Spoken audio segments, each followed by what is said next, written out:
नमस्कार दोस्तों, आप पढ़ रहे हैं कक्षा 12वीं एनसीईआरटी इंग्लिश, जिसमें आज हम पढ़ेंगे फ्लेमिंगो बुक की poem 5 are road side stand.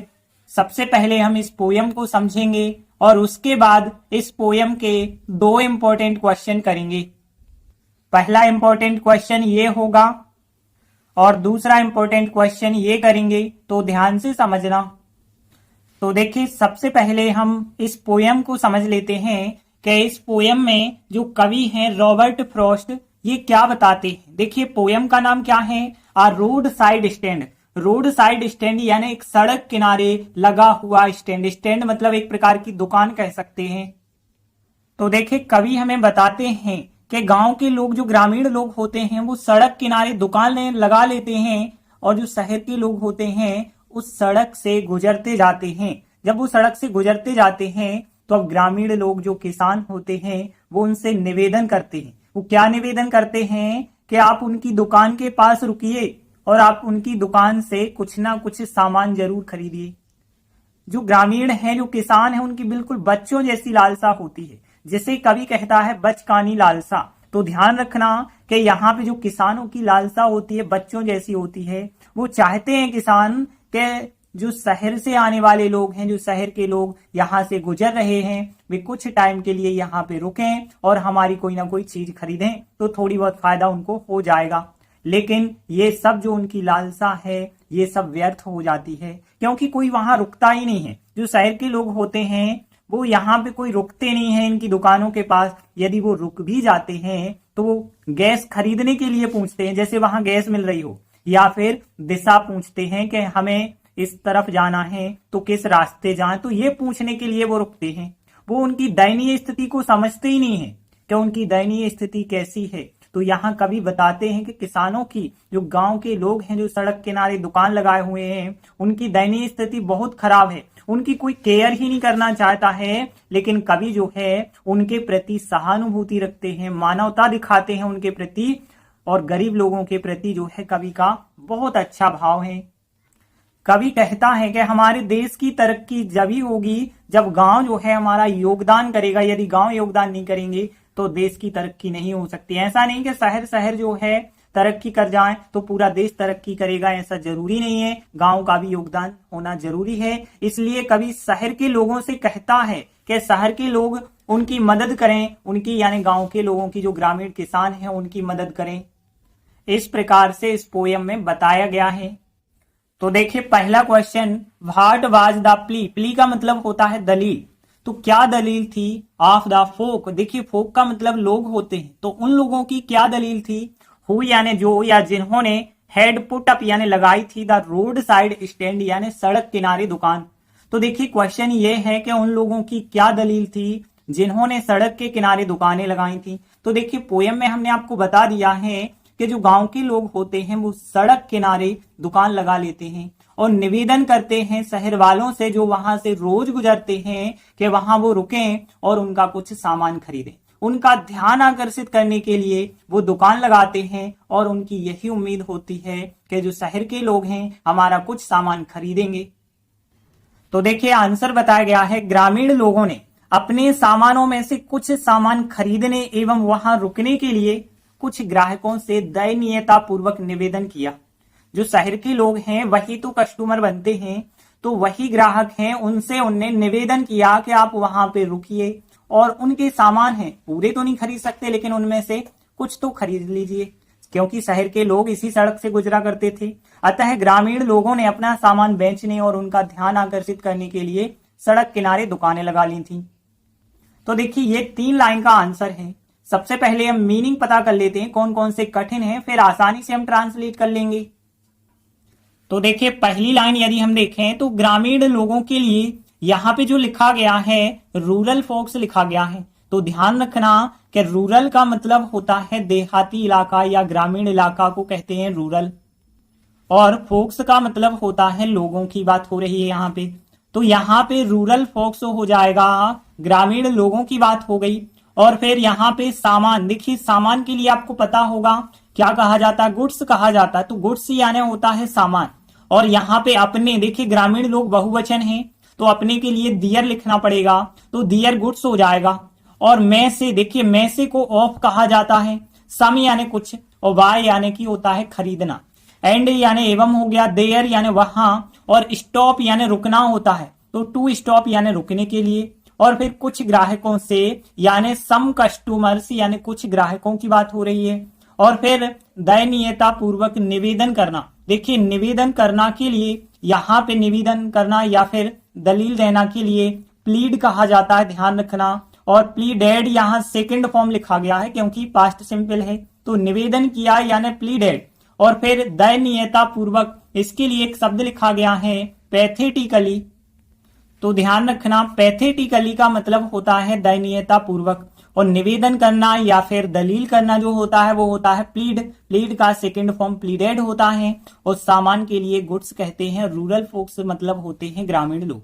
फिर आगे देखिए शहरी लोग, यानी कि कह सकते हैं हम सिटी फोक्स कह सकते हैं। देखिए फोक्स का मतलब होता है लोग, तो यहाँ पे सिटी यानी शहरी हो जाएगा, सिटी फोक्स कह देंगे यानी शहर के लोग हो जाएगा। और इसी सड़क पर यानी कि कह सकते हैं दिस रोड, ऑन यानी पर। अब देखिए गुजरना जो होता है, ध्यान देना, गुजरना के लिए यहाँ पे जो लिखा गया है पास बाय लिखा गया है, ध्यान रखना। पास बाय का मतलब होता है उस स्थान से निकलना या उस स्थान से गुजरना होता है, तो ध्यान रखना यहाँ किसी भी स्थान से गुजरना जो होता है पास बाय होता है। लेकिन यहाँ लिखा है गुजरा करते थे। देखिए जब कोई भी क्रिया करते थे लिखा जाता है तो यूज्ड टू फर्स्ट फॉर्म लगाते हैं, यूज्ड टू मॉडल का प्रयोग करते हैं। जैसे हमने कहा हम खेला करते थे तो यूज्ड टू प्ले लिखेंगे। जैसे हम पढ़ा करते थे यूज्ड टू रीड होगा, हम लिखा करते थे यूज्ड टू राइट होगा। वैसे यहाँ पे यूज्ड टू लगा के पास बाय लिखना पड़ेगा हमें। और फिर ऑन दिस रोड यानी इस सड़क पर। फिर आगे देखेंगे अतः, देखिए अतः को हैंस कहते हैं, ये तो सब लोगों को पता होगा, हैंस मतलब होता है अतः। बाकी सभी सरल वर्ड हैं कि ग्रामीण लोगों को। फिर आ गया रूरल फोक्स।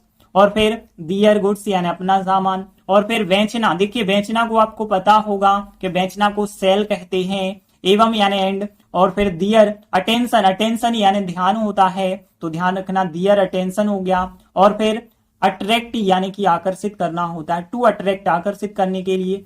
सड़क किनारे दुकानें लगाई थी, देखिए ये लिखा है had put up the road side stand, इस पूरे का मतलब है सड़क किनारे दुकानें लगाई थी। तो कितने वर्ड हमें मिले हैं कठिन, एक तो रूरल फोक्स हो गया ग्रामीण लोगों के लिए, गुड्स यानी सामान हो गया, और प्लीडेड यानी निवेदन करना का सेकंड फॉर्म हो गया, और पैथेटिकली यानी कि दयनीयता पूर्वक, और पास बाय यानी कि होता है किसी भी स्थान से गुजरना होता है, यूज्ड टू फर्स्ट फॉर्म लगा के और इसे लिखना पड़ेगा। तो देखिए ज्यादा कठिन वर्ड तो बिल्कुल भी नहीं है। तो देखिए फिर पहली लाइन ट्रांसलेट करते हैं। ग्रामीण लोगों को क्या लिखेंगे, द रूरल फोक्स लिखेंगे, तो द रूरल फोक्स। और फिर निवेदन किया past simple second form pleaded. और फिर पैथेटिकली यानी कि दयनीयता पूर्वक, और फॉर सम कस्टमर्स यानी कुछ ग्राहकों से। देखिए से के लिए यहाँ फॉर लिखा गया है, तो फॉर सम कस्टमर्स कुछ ग्राहकों से। अब किस बात के लिए निवेदन किया है उनने कि वहां पे स्टॉप करिए, रुकिए, टू स्टॉप यानी रुकने के लिए, देयर यानी वहां, एंड बाय और खरीदने के लिए, तो एंड बाय और खरीदने के लिए, और सम यानी कुछ खरीदना है, सम ऑफ दियर गुड्स, जो उनके सामान है दियर गुड्स है उसमें से कुछ ही खरीद लें। तो यहाँ द रूरल फोक्स जो है वो प्लीडेड निवेदन करते हैं, और फिर पैथेटिकली यानी दयनीयता पूर्वक, फॉर सम कस्टमर्स कुछ ग्राहकों से, टू स्टॉप रुकने के लिए, देयर वहां रुकने के लिए, एंड बाय खरीदने के लिए, सम यानी कुछ खरीदने के लिए, ऑफ दियर गुड्स उनके सामानों में से। फिर आगे देखिए जो सिटी फोक्स होते हैं, सिटी फोक्स लिखेंगे सब्जेक्ट। अब गुजरा करते थे हमने बताया यूज्ड टू लगा के फर्स्ट फॉर्म, तो यहाँ यूज्ड टू लगाएंगे, और फिर पास बाय यानी से गुजरा करते थे, पास बाय हो जाएगा। तो सिटी जो फोक्स होते हैं वो यूज्ड टू पास बाय यानी से गुजरा करते हैं, और फिर ऑन यानी पर, ऑन दिस रोड यानी इसी सड़क पर से गुजरा करते हैं, तो ऑन दिस रोड हो जाएगा। शहर के लोग यानी कि जो सिटी फोक्स होते हैं उनकी बात हो रही है, यूज्ड टू पास बाय से गुजरते थे, ऑन दिस रोड इसी सड़क से गुजरते थे। आगे देखिए आता है यानी हैंस होता है, हैंस यानी आता है द रूरल फोक्स यानी ग्रामीण लोगों की बात कर रही है, तो हैंस यानी आता है द रूरल फोक्स ग्रामीण लोगों ने। और फिर देखिए सड़क किनारे दुकानें लगाई थी, पास्ट परफेक्ट टेंस है तो यहाँ पे हैड सहायक क्रिया लगा के थर्ड फॉर्म लिखेंगे। तो हैड सहायक क्रिया लगाई और फिर देखिए सड़क किनारे दुकानें लगाई थी, ये पूरे वर्ड जो है क्वेश्चन से लिख देंगे हेड के बाद। Put up the road side stand, तो देखिए सबसे पहले हमने लिखा हेंस द रूरल फोक्स, लिखा हेड सहायक क्रिया लगा के। देखिए हेड सहायक क्रिया लगा के पुट अप या सेटअप भी आप लिख सकते हैं। तो put up the road side stand, question से इतने वर्ड मिल गए। फिर देखिए आकर्षित करने के लिए, टू अट्रैक्ट हो जाएगा आकर्षित करने के लिए, टू अट्रैक्ट आकर्षित करने के लिए, दियर अटेंशन उनका ध्यान, एवं यानी एंड, सेल यानी बेचने के लिए, और फिर दियर गुड्स यानी अपना सामान बेचने के लिए। तो हैंस यानी आता है द रूरल फोक्स, हेड सहायक क्रिया, put up the road side stand, to attract their attention, and sell और बेचने, दियर गुड्स अपना सामान। एक बार पूरा आंसर रिपीट कर लेते हैं। तो द रूरल फोक्स जो है उनने प्लीडेड निवेदन किया, पैथेटिकली यानी दयनीयता पूर्वक, फॉर सम कस्टमर्स कुछ ग्राहकों से, टू स्टॉप रुकने के लिए, देयर वहां रुकने के लिए, एंड बाय और खरीदने के लिए, सम ऑफ दियर गुड्स उनके सामानों में से कुछ सामान। जो द सिटी फोक्स हैं, सिटी फोक्स यानी शहर के जो लोग हैं, यूज्ड टू पास बाय से गुजरते थे, ऑन दिस रोड इस सड़क से गुजरते थे। हैंस अतः द रूरल फोक्स जो हैं हेड सहायक क्रिया, put up the road side stand to attract their attention and sell their goods. तो देखिए इस प्रकार से हमारा आंसर बन जाएगा, जो कि बहुत ज्यादा आसान है, क्योंकि 2-3 वर्ड ही तो, एक प्लीडेड, एक पैथेटिकली हो गया और एक पास बाय हो गया, बस बाकी सभी वर्ड सरल सरल से हैं जो सबको पता होंगे। तो 1-2 बार प्रैक्टिस करोगे ना तो आराम से ये आंसर बन जाएगा। इसके बाद देखिए second question, what is the childish longing. देखिए चाइल्डिश यानी बच्चों वाली या बच्चों जैसी, बचकानी, और लॉन्गिंग यानी इच्छा या लालसा भी हम कह सकते हैं। तो यहाँ पे बच्चों वाली लालसा या बचकानी लालसा क्या है, दैट जो द पोएट कवि रेफर टू यानी वर्णन करता है या संदर्भित करता है, और why is it van, it यानी यह, और वैन यानी कि होता है व्यर्थ, तो यह व्यर्थ क्यों है। तो देखिए क्वेश्चन क्या है, वह बचकानी लालसा क्या है जो कवि संदर्भित करता है यानी बताता है, और वह व्यर्थ क्यों है। तो देखिए पोयम में हमने आपको बताया था कि जो गांव के किसान होते हैं उनकी बिल्कुल बच्चों जैसी लालसा होती है, बच्चों जैसी इच्छा होती है। क्या इच्छा होती है कि ग्राहक यहाँ आके रुकेंगे, शहर के लोग यहाँ आके रुकेंगे, उनका सामान खरीदेंगे, लेकिन कोई नहीं खरीदता है। यदि वो रुक भी जाते हैं तो गैस खरीदने के लिए या दिशा पूछने के लिए रुकते हैं। तो इस वजह से ये उनकी लालसा जो है व्यर्थ है। तो देखिए आंसर बताया गया है, कवि बचकानी लालसा के रूप में सड़क किनारे लगाए गए स्टॉल पर, देखिए स्टॉल भी दुकान को कहते हैं, ध्यान रखना। तो यहाँ जो सड़क किनारे दुकानें लगी हैं तो उन दुकानों पे ग्राहक आए, इस वजह से किसानों की लालसा, जो किसानों की लालसा है उसको बचकानी लालसा के रूप में कवि ने बताया है या संदर्भित किया है। और वह बचकानी लालसा इसलिए व्यर्थ है क्योंकि कोई वहां रुकता ही नहीं, यदि वो रुकते भी हैं तो गैस खरीदने के लिए या दिशा पूछने के लिए रुकते हैं। तो देखिए केवल 3 लाइनों में आंसर बताया गया है। अब हम इसे ट्रांसलेट करके बहुत आसान तरीके से बना लेंगे। तो सबसे पहले तो हम मीनिंग देख लेते हैं, कौन कौन सी मीनिंग कठिन है। देखिए यहाँ कवि को द पोएट कहेंगे, बचकानी लालसा क्वेश्चन में लिखा है चाइल्डिश लॉन्गिंग, और एज यानी के रूप में। फिर सड़क किनारे लगाए गए स्टॉल की बात हो रही है। देखिए हमने पढ़ा है रोड साइड स्टैंड का मतलब है सड़क किनारे लगाई गई दुकान। अब यहाँ स्टैंड की जगह स्टॉल कर देंगे तो यहाँ रोड साइड स्टॉल हो जाएगा, और पर के लिए एट कह सकते हैं क्योंकि उसके नजदीक की बात हो रही है ना, तो एट हो जाएगा। और फिर ग्राहकों के लिए कस्टमर्स होते हैं, फॉर कस्टमर्स यानी ग्राहकों के लिए। किसानों की, देखिए किसानों को फार्मर्स कहते हैं, फार्मर्स हो जाएगा। और लालसा को लॉन्गिंग कहा गया है, संदर्भित करना यानी रेफर्स टू होता है। तो बहुत सरल से वर्ड है, पहली लाइन में कोई ऐसा वर्ड नहीं है जो आपको पता ना हो। फिर देखिए यह व्यर्थ है, यह को इट कहा गया है, व्यर्थ यानी कि वेन होता है, और क्योंकि यानी बिकॉज, और इसलिए और क्योंकि एक साथ आते हैं तो इसलिए को ट्रांसलेट नहीं किया जाता है, बिकॉज कोई नहीं वहां रुकता है। देखिए कोई नहीं को हम नो वन कहते हैं, ध्यान रखना, नो वन यानी कोई भी नहीं, तो नो वन यानी कोई नहीं हो गया, और स्टॉप यानी रुकना, एंड यानी और, यदि, देखिए यदि को इफ कहते हैं, लेकिन यदि के साथ भी आ रहा है तो इवन इफ कह सकते हैं। तो ध्यान रखना, इवन इफ का मतलब यदि भी होता है। फिर आगे देखिए, वह गैस खरीदने के लिए या दिशा पूछने के लिए होता है। वह मतलब यहाँ पे ये बताया गया यदि वो रुकते हैं तो वह यानी उनका रुकना, यानी इट कह सकते हैं। गैस को गैस, खरीदना को बाय कहते हैं, टू बाय यानी खरीदने के लिए, और यानी या होता है, डायरेक्शन यानी दिशा होती है, और पूछना, देखिए यहाँ पे पूछना आस्क होता है, ध्यान रखना, लेकिन आस्किंग लिखा गया है यहाँ पे, आस्किंग फॉर यानी के लिए, होता था या फिर था अकेला कह सकते हैं, इसके लिए सहायक क्रिया के लिए लिख सकते हैं। तो ऐसे कोई वर्ड नहीं मिले, केवल नो वन यानी कोई नहीं, और इवन इफ यानी यदि भी, केवल दो वर्ड हो जो कि आपको पहले से भी पता होंगे, बाकी तो कोई ऐसे वर्ड नहीं मिले हैं। यहाँ टू बाय खरीदने के लिए, और डायरेक्शन दिशा होती है, आस्किंग यानी पूछना हो गया, फॉर यानी के लिए हो गया। तो बहुत सरल से वर्ड हैं। देखते हैं पहली लाइन, यहाँ पे देखिए कवि यानी द पोएट हो जाएगा, कवि यानी द पोएट, और फिर संदर्भित करता है, ये है present simple, refers to, S लगा है पहले से, एस लगाना ही है आपको, तो रेफर्स टू। फिर आगे देखिए किसानों की लालसा, देखिए यहाँ की के लिए या तो आप ऑफ लिख सकते हैं या अपोस्ट्राफी एस। यदि हम अपोस्ट्राफी एस लिखते हैं तो पहले किसानों के लिए लिखना होगा। तो ध्यान रखना, किसानों के लिए क्या कहते हैं, फार्मर कहते हैं एक किसान को, लेकिन फार्मर्स यानी बहुत सारे किसान। देखिए फार्मर्स लिख दिया है हमने, इसके बाद हमें की के लिए अपोस्ट्राफी एस लगाना पड़ेगा, तो ऐसा बन जाएगा फिर। लेकिन ध्यान रखना, यदि बहुवचन वाला एस लगा है तो उसके बाद अपोस्ट्राफी एस नहीं लगाया जाता है, केवल अपोस्ट्राफी का चिन्ह लगा दिया जाता है।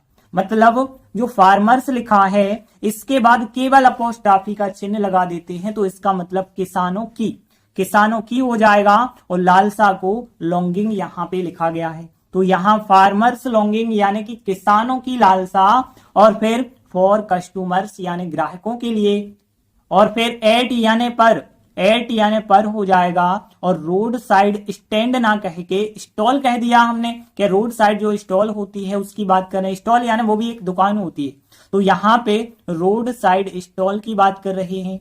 और फिर एज यानी के रूप में, एज यानी होता है के रूप में, और फिर बचकानी लालसा यानी चाइल्डिश लॉन्गिंग हो जाएगा, बचकानी लालसा। तो यहाँ पे द पोएट कवि जो है रेफर्स टू यानी कि संदर्भित करता है फार्मर्स लॉन्गिंग यानी किसानों की लालसा को, फॉर कस्टमर्स ग्राहकों के लिए, एट यानी पर, एट रोड साइड स्टॉल जो है उस पर, एज के रूप में, और चाइल्डिश लॉन्गिंग के रूप में। फिर आगे देखिए, यह व्यर्थ है, यह यानी इट, तो यहाँ इट और फिर इज सहायक क्रिया, इट इज वैन यानी व्यर्थ है, तो यहाँ पे इट इज वैन ये लिखा है, देखिए इज यहाँ लगा दो, तो इट इज वैन यह व्यर्थ है, और इसलिए को फिर लिखते नहीं है, तो बिकॉज यानी क्योंकि, तो बिकॉज यानी क्योंकि, नो वन यानी कोई भी नहीं, नो वन, और रुकता पास्ट सिंपल है, स्टॉप्ड करेंगे, तो यहाँ पे नो वन स्टॉप्ड यानी कोई भी नहीं रुकता, एंड और इवन इफ, और यदि भी, इवन इफ यानी यदि भी, दे यानी कि वे। अब देखिए यहां रुकता और यहां रुकता, जब एक ही वाक्य में एक सी क्रिया दो बार आपको लिखनी पड़े तो ध्यान रखना कि यहाँ रुकता रुकता आप दो बार नहीं लिखेंगे कि स्टॉप डिस्टॉप, एक जगह जो है डू का फॉर्म लिख देते हैं जो भी लग रहा हो। यहाँ पास्ट सिंपल है तो यहाँ डू का हम सेकंड फॉर्म लिख देंगे डिड, तो यहाँ पे यानी वही क्रिया करना, सीधी सी बात, तो यहाँ डू का सेकंड फॉर्म क्या लिख देंगे डिड। तो यहाँ पे देखिए फिर क्या कर दिया डिड, तो यहाँ इट इज वैन यह व्यर्थ है, बिकॉज क्योंकि, नो वन यानी कोई भी नहीं, स्टॉप्ड यानी रुकता, and even if they did यदि वे करते भी, वे वैसा करते भी, तो करते यानी डिड हो जाएगा, वह गैस खरीदने के लिए होता, यानी इट क्योंकि वह कोई व्यक्ति नहीं है, यहाँ पे ध्यान रखना। इट वाज यानी वह था या वह होता था, इट वाज, और फिर फॉर यानी के लिए, आस्किंग पूछने के लिए, डायरेक्शन यानी दिशा पूछने के लिए, और यानी या टू बाय खरीदने के लिए, क्या खरीदना है गैस। तो इट वाज और आस्किंग डायरेक्शन और टू बाय गैस। एक बार पूरा आंसर रिपीट कर लेते हैं। द पोएट यानी कवि, रेफर्स टू यानी संदर्भित करता है, farmers longing for customers, at यानी पर, road side, at the road side stall, as के रूप में, चाइल्डिश लॉन्गिंग के रूप में, और इट इज व्हेन यह व्यर्थ है, बिकॉज क्योंकि, नो वन कोई भी नहीं, स्टॉप्ड रुकता, एंड इवन इफ और यदि वे, दे यानी वे डिड करते भी ऐसा तो इट वाज यह होता था फॉर आस्किंग पूछने के लिए डायरेक्शन और टू बाय गेस। तो देखिए इस प्रकार से हमारा आंसर बन जाएगा और ये आंसर उससे भी ज्यादा आसान है। पहला तो थोड़ी सी आपको प्रैक्टिस करनी पड़ेगी, इसको तो केवल आप एक बार में ही याद कर सकते हो, आसानी से ट्रांसलेट हो जाएगा। तो देखिए आज हमने 2 इंपॉर्टेंट क्वेश्चन किए। देखिए इस चैप्टर में केवल 2 ही इंपॉर्टेंट क्वेश्चन है, बाकी क्वेश्चन करने की जरूरत नहीं है। इसके बाद हम इसका सेंट्रल आइडिया जरूर करेंगे, वो आगे की वीडियो में करेंगे। तब तक के लिए धन्यवाद।